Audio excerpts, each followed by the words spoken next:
So tonight's artist probably needs very little introduction to anyone within the listening years of the 1970s to the early 2000s. That will probably be a discussion on tonight's show, I'm sure. But he has been one of the most recognized singers, songwriters of the 1980s and the early 90s, as well as being considered among the best drummer of his generation, as well as probably one of the greatest drummers of all time. He has drummed for Genesis, Black Sabbath, Led Zeppelin, Peter Gabriel, Don Henley. That's weird because Don plays drums. Robert Plant, and many others. He has sold 33.5 million records in the United States. Well, but worldwide, 150 million. And then, wait a second, let's count the band he was in. That's another 150 million, more than likely. So he has sold over 300 million records. No, scratch that, because he sold 2 other albums for Disney, one of which won an Academy Award.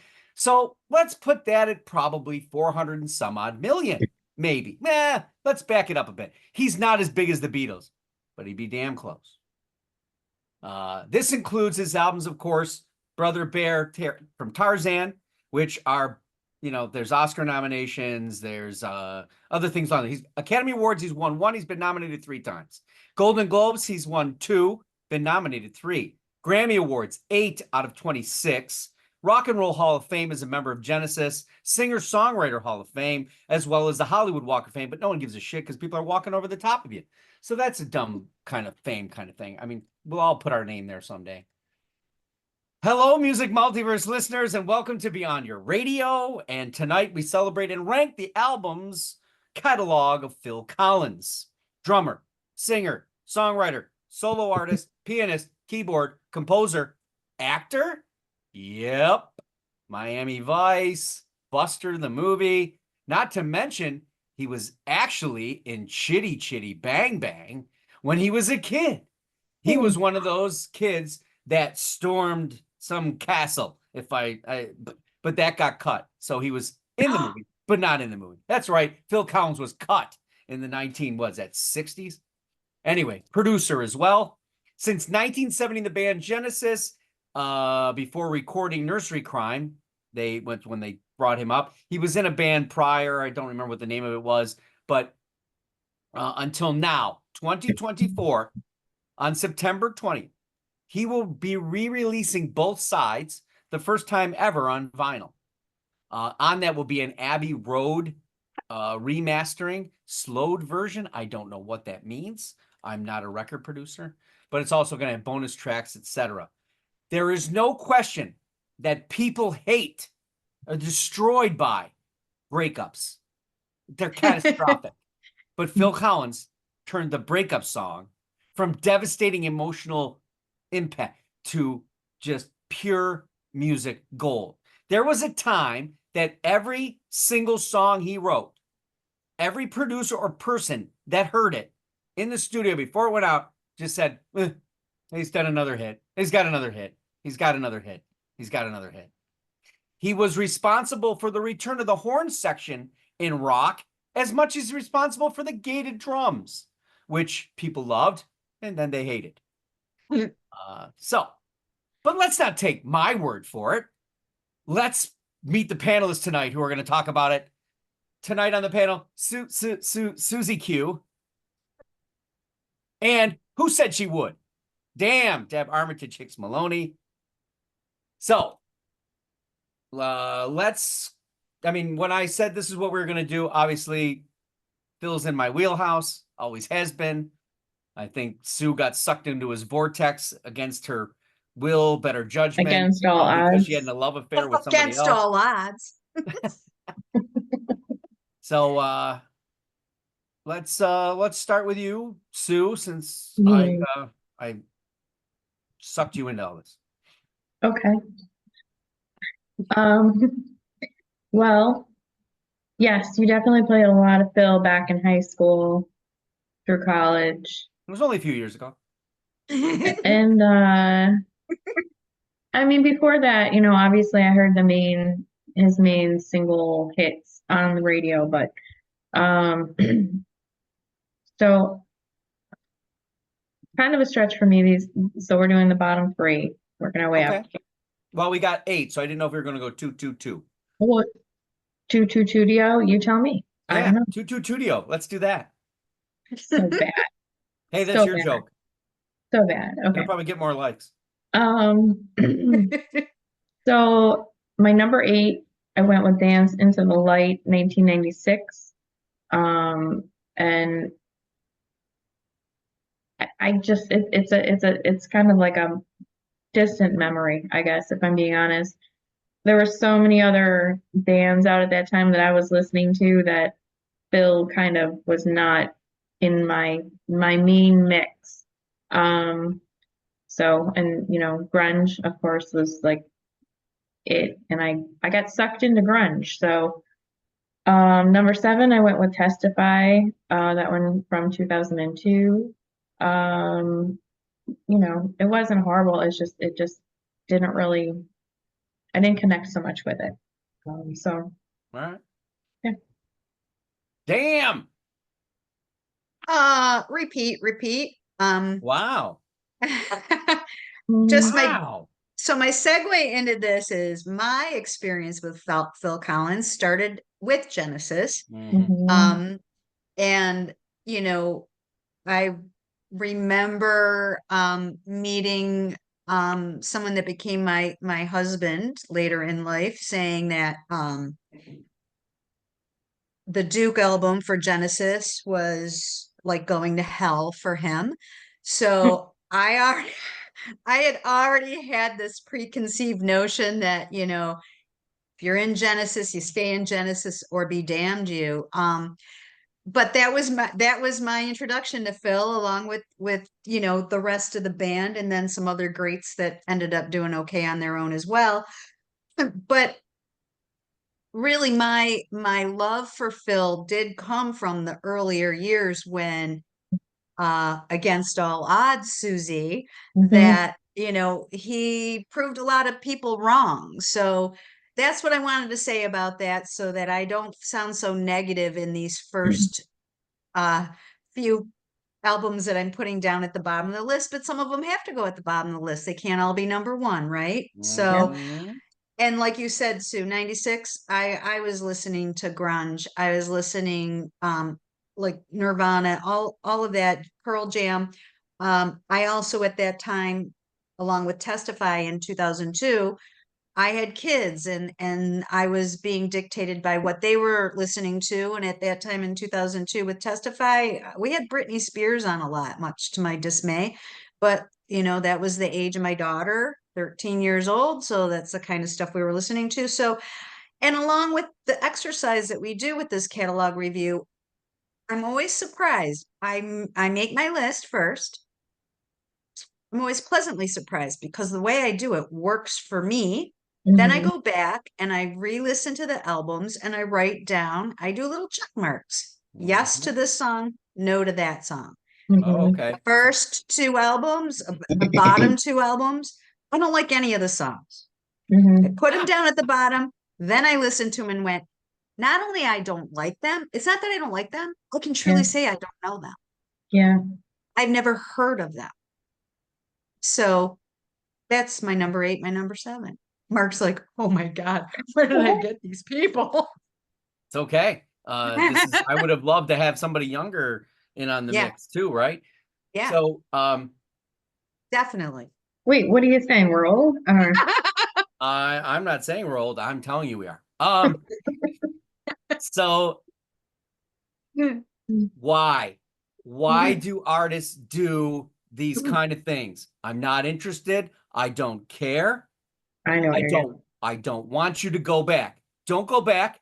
Don't try to have you're a white guy from England. You don't have any business doing soul, period. Okay? Going back is an atrocity of all mankind. It doesn't work for me. It probably didn't work for anybody. The timing probably didn't work either. I don't get it. I boo. Okay. That's number 8. I can't go any further than that. And other people have done the same thing. They've tried to show you what they I get it that you liked it. Doesn't mean you can sing it, and doesn't mean you can make it your own. Eric Clapton understand that too. All right. Dancing to the Light. Phil doesn't do Happy. You don't do Happy. Happy doesn't exist. All right. You can pull it off on a Disney thing because it's got a little undertone of sadness, but you don't do Happy.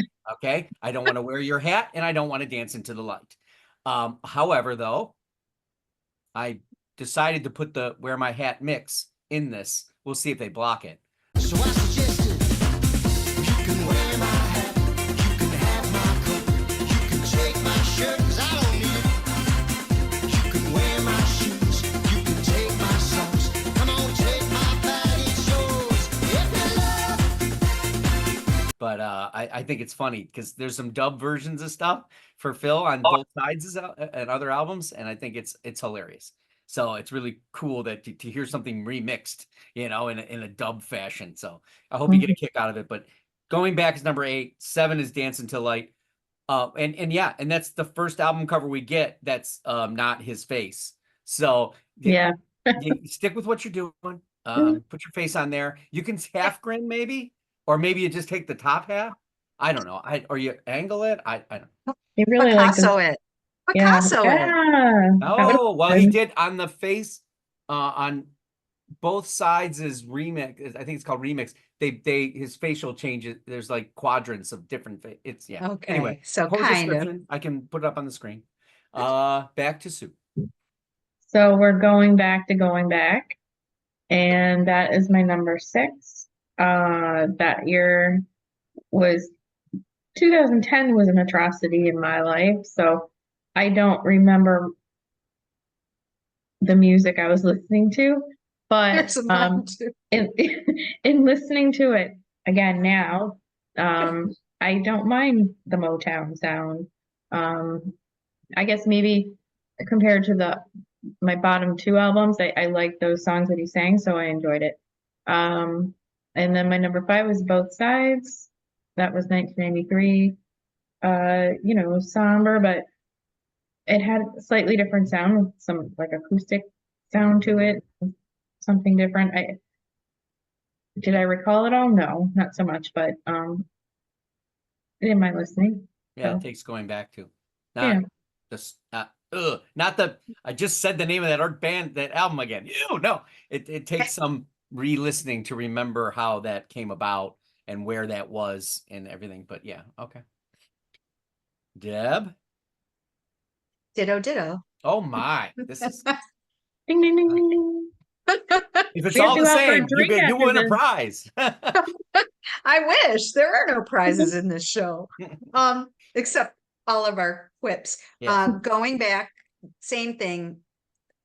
Remakes can be good, but I didn't care about any of those. I mean, they were okay. They're not nostalgic to me because he's a little bit older than me. Maybe if he was doing remakes that I actually remember the first time around would have been better, but still, I just want to hear Phil do Phil and hear his drums and his vocals. And it's So weird hearing your his. parents didn't make you listen to their music? Kind of, but that was old fashioned to me. Yeah. So it is nostalgic, but it's nothing I care about really. I'd rather hear the original artist sing it for nostalgia, not Phil Collins. I guess that's where I come in. That makes Not sense. that it Yeah. was bad. Not that it was Yeah. bad. And both sides, 93. It's really I would say out of 8 through 5, could have mixed these all around in any order because really there were no songs on any of these albums that I cared about or that I knew outside of Going Back. Obviously, I knew those songs because they were somebody else's. So that's where I stood on All right. that. Testify. Number 6. I honestly couldn't remember a single track. I know, I told you. I don't know why, but when I went back, I'm like, okay. I started to recall, and it was hard. I think that was the first time where I went, maybe not anymore. Maybe gotta reinvention is an interesting thing, and some people are good at it, and some people are not. And I think you can try it, and you can see where it goes. Obviously, the soul side of and his addiction to that music leaked early on with the movie Buster, you know, and two hearts beating. No, Oh, yeah. no, no. I just wasn't. I get it. The horns. He loves that stuff. So I mean, that's. I You get don't it. like that song? I don't. Nah. I was I singing like in my head sad. earlier. I like sad, angry, bitter, drunken, fall down, never gonna get up. I don't know. I don't know why. Just that's my affiliation. So, um, sad songs say so much, don't they? Anyway, so next I'm with all of you at both sides at number 5, and Right. I remembered that album, mostly 6 songs, 7 songs. When I first heard, I mean, both sides was typical, right on the mark, generally what you would hear, delivered well, production's really good on the record. He knows how to carry his voice and make modulational changes and production, where to carry it, hang in the note, even though I don't think he reads notes. So, Yeah, I don't think he does. which, He doesn't read like, I music. think he even makes the statement, it gives him the freedom to not Mhm. do the scale. So, Mhm. so yeah, the both sides is still a good record. The final 4, tremendously difficult for me after that. So we'll go to Sue for 4 and 3. Okay, so face value, Hmm. 81. I was still but a child. And yet, though, in the air tonight, I missed again. Like, you know, they're awesome songs. They're timeless songs. So that was my number 4. I mean, we've talked so much about in the air tonight, the drums, that the whole song is incredible. And Holly McNerlin's, she's done it. Like so many people have done such a great job remaking it, but his is still the best. Mhm. His original, I think. So solid songs on face value. I went with But Seriously for number 3. And like you said, it gets hard at this point in time. You know, he was, I think, how do I say this? I guess I should have thought about this before, but he he sounded very comfortable and confident in this era. And I liked his voice. It was comforting. It was just a nice vocal sound to listen to, and so that's why I went with that. Okay. That was 89, so that was Mm. yeah, Yeah. I was deep into Phil now with Mark and the scene. So Yeah. where it all began. Oh, the beginning of the end. The beginning of the end. The beginning of the end of your musical influence. Over. Mark will dominate. No, that's not true at all. No, But that's not true. I'll let Tatum. you think that. All right, me. My number 4 is But Seriously. I had a hard time. My top 2 were pretty easy for me just because of the timing of those and where I was in life and what they mean to me. But Mhm. these 2, I had to kind of go back and forth and listen to the songs a little bit more. And when I can listen to a song and have a memory of where I was at some point, that's impactful to me. Mhm. So I really didn't have that with But Seriously. And I'm thinking that 89, right? That's when that album came out. There was big hopes that it was going to live up or at least come close to No Jacket Required, and it didn't. So that's where it fell short for me. So that's why it's number 4. And then number 3 was Hello, I Must Be Going. I know I don't care anymore. You can't hurry, love. Great songs, but what I did was I was right on when I tested out how many songs on that album I liked compared to all the other ones, about 50%. I knew most of them, but were they ones that I went, oh, I remember that. I got to listen to it again. So number 4, But Seriously, number 3, Hello, I Must Be Going. Okay. Mhm. My number 4 is Face Value. it was my introduction to Phil Collins besides Genesis. I think Genesis would have been first actually. But In the Air Tonight, I mean, the iconic,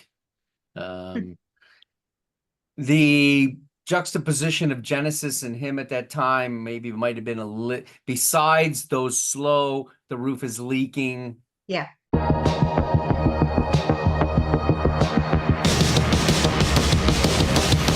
Well, my roof is leaking and the wind is howling. The kids are crying cause the sheets are so cold. Which I'll do a remix of that too. I found that'll play here. There's points where you know the Genesis side and then you don't, right? So and then of course covers those happen in the first two albums as well. That's so true. that face value. And then my number 3 is Hello, I Must Be Going. I didn't think this is how it would be. Because my favorite Phil Collins song is I Don't Care Anymore. I think that's One of better my than The Air favorites, I Tonight. have to say. But as I go through that, and I love his cover of the Beatles, Tomorrow Never Knows, Yeah. on that record. And there's all kinds of other interesting tracks. And anytime he's sitting at a piano and just playing, and that's, I don't know if, I mean, he does the melody, but maybe somebody else comes in and plays on the actual track. But they're darker. His voice carries more weight. The lyrics carry more weight, and so. And these two albums are dated production wise to some degree, so that kind of weighs on it a little bit. Because the last two have not lost. They're not dated by any means. So So my number 2 is Hello, I Must Be Going. I don't care anymore it is an awesome song, and Can't Hurry Love, sorry you don't like it, but it's catchy, and they played it, I think, on the hour every hour for a good 5 was what, years. 1982? So I bet if I went down and turned on 96.1 right now, it could be playing. Well, although it's still on all night, or can I say people's names? Anyway, so maybe not tonight, but anyway, so that was my number 2, and then of course number 1 is No Jacket Required. And yes, definitely this was a popularity contest of singles. It was a parade of great singles. So how could you not pick it? I think I don't know. He does. Maybe all of his albums weren't so great, but he really does have a beautiful voice, and so No Jacket Required. And the piano, like you said, and just the songwriting, the lyrics are incredible too. And it starts off with the dumbest lyrics ever. Are they though? Studio. Yeah, it's Studio. I always enjoyed it. I do. I'm just saying, for me, when that album started, I went, is that happy? I don't even know. It seems like there's horns and okay, wait a second here, right? Boy, something's going to change here, I hope. And of course it does. But anyway, let's head over to Damn for her final 2. Well, my number 2 is Face Value, where it all started. I think that I chose it more because I think I was pleasantly surprised, after being kind of brainwashed that you don't leave a band like that and continue your career, but you'll never live to tell. Yeah, well, he proved some people wrong, and of course, In the Air Tonight. And I have to say, the reason that this was not number 1, and I know it wouldn't be for you guys, you just said, but it's more because my number 1, I love every single song on this album. It resonates with me. That's the album I saw him tour with. Oh, you saw him? Okay. I saw him at the Odd. When I saw him live before I saw Peter Gabriel, and so that was a big moment for me. So that's why No Jacket Required. I mean, on top of the same things that all of you said, because we're all in agreement, but that's why. But seriously, left me feeling a little lackluster was because of how good No Jacket Required was. Mhm. It's a hell of a jump from Hello, I Must Be Going. Hell of a jump. Yeah, yeah, exactly. Yeah. So it was almost like he jammed everything into 85 on both sides, just kind of drew the energy from both sides. And then really, I don't think he ever, came back to make anything that would interest me as much. So, Mhm. So my number 2 is But Seriously. I didn't think it would be there at that point, but it Mhm. after going back, I thought for sure Hello, I Must Be Going would be number 2. And after going back, it just the production value, the songs, there are probably underrated, what would they call it, deeper cuts that people might be stunned that they actually got radio play. And so I don't talk as much about that one, but everybody knows it, Another Day in Paradise. And Mhm. anyway, Mhm. No Jacket Required. Peter Gabriel, Sting, Helen Terry from Culture Club. What? Yeah, background vocals. There's Wow. every song. That album, every song could have been on. I think what happened was the record company was exhausted and just said, I'm not putting another single out because we're gonna just, it's not fair. It's just not It's fair. fair. Mhm. They're killing everybody. Yeah, Yeah. they had other, like it is, they had other artists. They go, listen, Phil, we're not gonna put that single out. I know it's, Yeah. I know it's ridiculously big, but I can't do it because Whitney We Houston got contracts to fulfill. people are crying the Phil Collins blues, and I got several people on the ledge. Yeah. Good for Phil, though. Yeah, so Yeah. long way to go. Sting, Huh. that is that gem of not a hidden track. We'll talk about the hidden track in a second.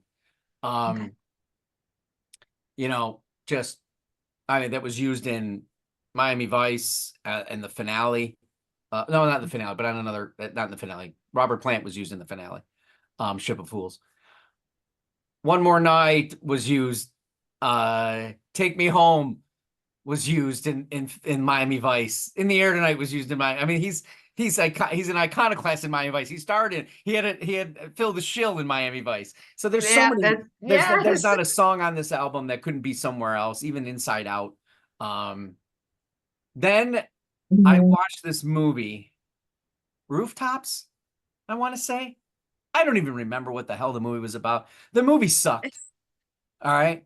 But at the end, there's this, we said hello to a dear old friend, and I'm, wait a minute, that's Phil Collins.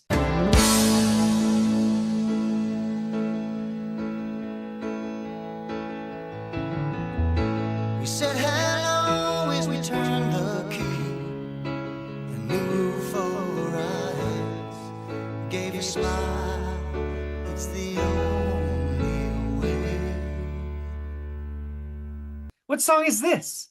It's called We Said Hello Goodbye. And I've heard that it's before. 4 minutes and 15 Yeah. seconds that didn't get on the original No Jacket Required cassette. It wound up on the CD. Really? Because it's on the remastered. Yes, it's on the remix. Yeah. But Okay. it was put on the CD. But Okay. it's a hidden track. Oh, So, and it's interesting. just him and the piano and Mhm. just, I mean, when you think about it, the producers probably went, you just did Take Me Home, which will probably be the song you end every concert with till the end of your life, right? It's the last, what, right? Yeah. Yeah. So, and then what are we going to do with this? We said hello, goodbye. It doesn't fit here. It doesn't fit there. Hide it. Hide it in here. I think this is one of those singles that we're going to put out. And someone said, listen, Whitney Houston needs an album, a single to go out. What the hell's going on? Everyone else can't get a hit record. So please stop sending these. So yeah, that's a buried one in there. That's fantastic. And, Mhm. So now we get to that part of the show where We Mhm. ask the question, is it legendary? The entire catalog is near perfection, Oh. reliable, inventive, sincere, influential, iconic, very memorable, very influential to the listener and industry, trend-setting, generational, relevant. The albums have been getting much better, moving forward, hitting stride, truly on their way to potential greatness. Then we have club level. They have some good albums, some, songs, but not reliable or inventive in any way. Opening act, there's something special, albums or songs. They have some more to prove, or potentially they're comfortable with where they are. And then a faded memory. The band is merely, or the artist is merely a shadow of themselves. Little relevance, except. But am I ever going to do one of these that this is going to happen to? I'm busy that day. Yes, Whatever day. We're gonna do the albums of Menudo. No, Menudo. I like Menudo. But all the albums? Sue, No, stop no. before you say yes, things like let me look that. over there. Are there any cassettes? I don't know. All right, so let's start with Sue. Where Dear does Lord. Phil fall on the This is the legendary, hard part. iconic, relevant, club level, opening act, or just a faded memory? So somewhere between iconic and relevant. I mean, some of those songs are incredible. They're bigger than a stadium. And they rank right up there with the biggest bands and singers ever. But then I don't know, again, like those 4 albums towards the bottom, nothing on those was like, oh, I'm gonna run out and get this album for this song. You would probably have bought those albums because you like Phil Collins. So I don't Agreed. know how to rank that. Okay. It's a fair point. I don't have a problem with the way you're saying that. Okay, then there you go. All right, so somewhere so he's irrelevant. He's I don't know. Kind irrelevant. of between iconic and relevant, right? There you Or is he reliconic? go. Okay, Yeah, reliconic. There you go. Hey, Okay. we're making new vocabulary. Ooh, Reliconic. you know what though, Reliconic. Mark? Those are 0.5s, and we're not allowed to use 0.5s. You've Oh. already told that you made that rule at the very Yeah. beginning of this lovely exercise we do. Mm. If I had to choose, I would have to say iconic, only because I mean the man has sold out stadiums. He has influenced music. Yep. Both his vocals and I mean what one of the albums I want to say he played everything too himself, Mhm. right? Like that's Yeah. Yeah, So- multi-instrumentalist. so, yeah. Deb. same Okay, well, question to you. I'm going to kind of twist this up a little bit. I think that I should be able to rate him as an artist as a whole is iconic, but his catalog that we just listened to is relevant. That So works. you're reliconic too. Iconic. But the exercise, it's really his catalog, right? I mean, that's what It's we're a doing catalog today. review show, and the catalog that's a very good way to put this, right? I would agree with you that you look at the albums, but then the artist. But Mhm. he's also an artist where he's not judged by the albums too. He's judged by his playmanship. I would assume that the number one part is songwriting. And then the number one Yes. part as well is he's one of the greatest drummers of all time. Mhm. So, he would be put in the top 25 without question, I think. I don't think there'd be, the top 10 might be a problem for some people. Yeah. But well, I'll let you, but I would agree with you in the, where if you're going to say the man, the artist, iconic, yes. If you're going to say the albums, you put them in relevant. I would say some are more relevant than others and some are irrelevant. Right. Sure. What would you discover by going into the entire catalog? Whereas something like Floyd, it may be a different altogether, right? Even though somebody said that last record in the river, right, they should put it in the river. But the fact of the matter is it's a brilliant record. And if you listen to it enough and if you take yourself out of what you love about Pink Floyd and understand the musicianship and what goes on, you can get more out of it. I don't think you can get more out of Dancing to the Light and Going Back. So I would, Yeah, right. like you were saying when we were talking about things like having people like Everett and Alex on the show, and being able to say something like if we did a catalog review of somebody like a Peter Gabriel where IO was so amazing and that's the only thing they knew about Peter Gabriel, and it Mhm. made them go back and listen to other Mm. things. Yes. Mhm. That's Because missing what here. That's missing here. Yep. yeah, Yep. I agree. Yeah. And I think that's because evolution.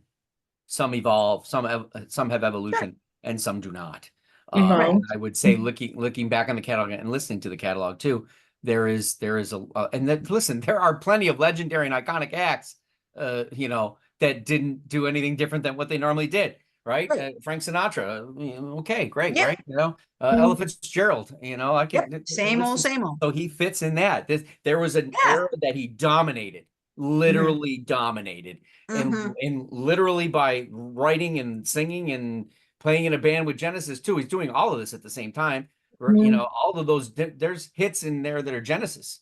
So, and all that too, right? Genesis had no #1 albums I know. until, right? Until the one everyone hated, really. Who was, anyway, different story. I go on legendary and iconic. I put him as a legendary artist, and I believe that the catalog falls a little bit, just barely hanging on to iconic.